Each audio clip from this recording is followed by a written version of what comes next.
Dear friends, the following may surprise you. I love Parashat Korach. For me, it's my favorite parasha because I believe it's the parasha which is the least understood. Everyone knows the story. Korach is challenging the authority of Moshe Rabbeinu. But I've seen midrashim throughout my life that were pointing in very different directions. For example, the first pasuk is Vayikach Korach ben Yitzhar ben Kehat ben Levi. So Korach, son of Yitzhar and etc., took. It doesn't say in the pasuk what did he take. Vayikach Korach, and Korach took what? So all the Mefarshim talk about this. Malakach, what did he take? Mekachra, okay. But this midrashim, a little bit more hidden midrashim, let's say, Malakach, emet lakach. He took the truth. What does that mean? He took the truth. He challenged Moshe Rabbeinu's authority. Now, this is a very long topic. I'll try to make it very short. He took the truth in the following way. Think about his claim. What is he saying? Why is there a difference between Kohen, Levi, Israel? Right? I'm a Levi, he says. Aaron became a Kohen. Why is Aaron a Kohen? The Kohen has more responsibilities than the Levi. If to be a Kohen is to serve God in a very high manner, right? That means that it's good to serve God in a very high way. Why is it limited to some people? What if a regular, simple guy wants to serve God like a Kohen? What's wrong with that? Think logically.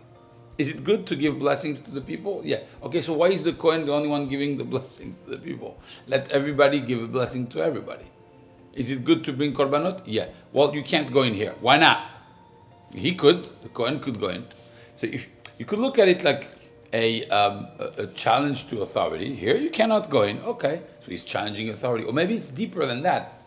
He's craving serving God like Aaron Kohen. Think about it that way.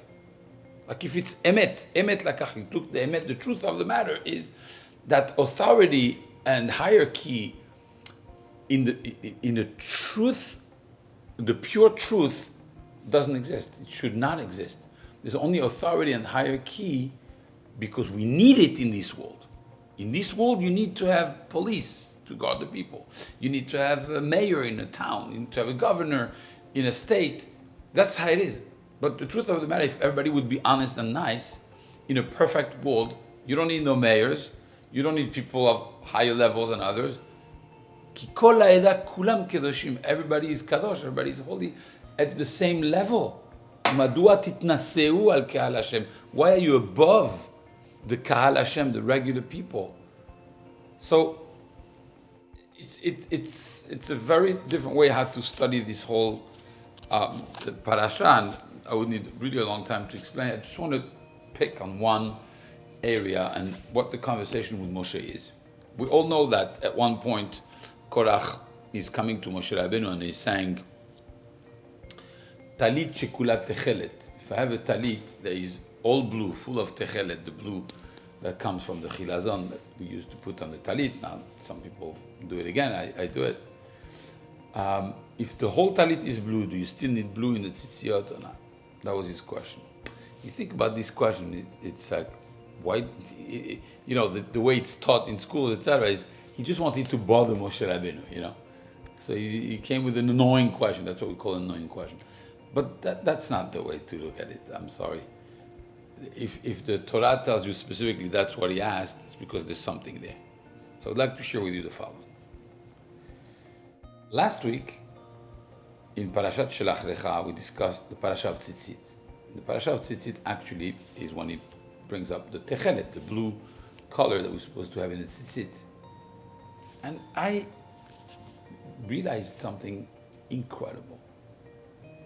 It says that you look at the Tzitzit and you remember the sea, and you remember the sky, which is the blue that is a reflection of the sea, and then you remember the Kisei HaKavod. And I realized that the color blue is a color that is almost non-existent in the world. Think about the following. The colors that you have here is the earth, so it's brown, it's yellow. You have green from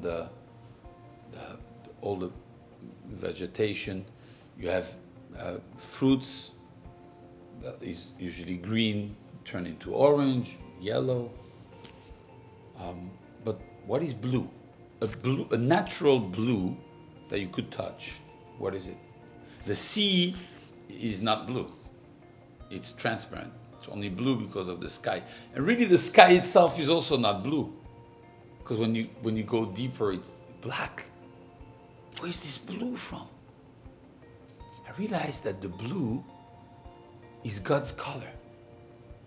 It's not a color that you have on earth. You have some fruits, maybe blueberries, we call it blueberries, but it's not really blue. But the blue, the way we know it, doesn't really exist in the world. It's God's color, is the blue. So when you look at this tzitzit, you're supposed to remember God. And that's why there's a blue. There's only one animal that has a blue blood or a blue substance that comes out of it. It's not really blood, but and you use it for the purpose of reminding you something. It was about last week's parasha, but that means that the blue is God's color. It means that it's pure emet. When Korach comes to Moshe Rabbeinu, he's saying we should have a tzitzit that is all blue. No white inside, only the blue of God, the blue of emet, the blue of the truth. And that's how we should live our life, according to his own way of thinking. Moshe Rabbeinu comes and says, no, the tzitzit is the blue that goes around the white. Because you have 4 fringes, you have 4 tzitziyot. And the 4 tzitziyot are bent in 2, there's 8. That means that you're going to have the blue that goes around the white tzitziyot. Because at the end of the day, you have to take this truth, which is the pure truth of God, and bring it to the level of this world. The emet is not just for there. It's to take that emet and bring it down here. It means that when you adhere to the Torah and to principles, they have to work in a community way. You can't be doing your own course of Torah and it does not include family life and it doesn't include community life. It cannot be a one-person experience. It has to be that you take this emet of God and you blend it here with the facts of living down here. And that was the mistake of Korach. We want a system that will last forever. And the fact is a fact. We'll live down here. And here we need hierarchy. And here we need respect. And here we need authority. And here we need Kohanim and Leviim and Israelim. That's how it works. You know, I'm afraid when I see our country here in America or even in Israel, how authority is being challenged in a way that is very disturbing, to the point that it's very worrisome. If you don't have the minimum respect for the prime minister or for the president, it's very, very disturbing. And I see this in the parasha when Moshe Rabbeinu says, for this system to work, we need it to be a blend of God's emet with the fact that we live in this world. And that's why it tells him, even if the tzitzit all blue, you're going to have to put the white tzitzit that represent the earth together with the blue tzitzit. Shabbat Shalom.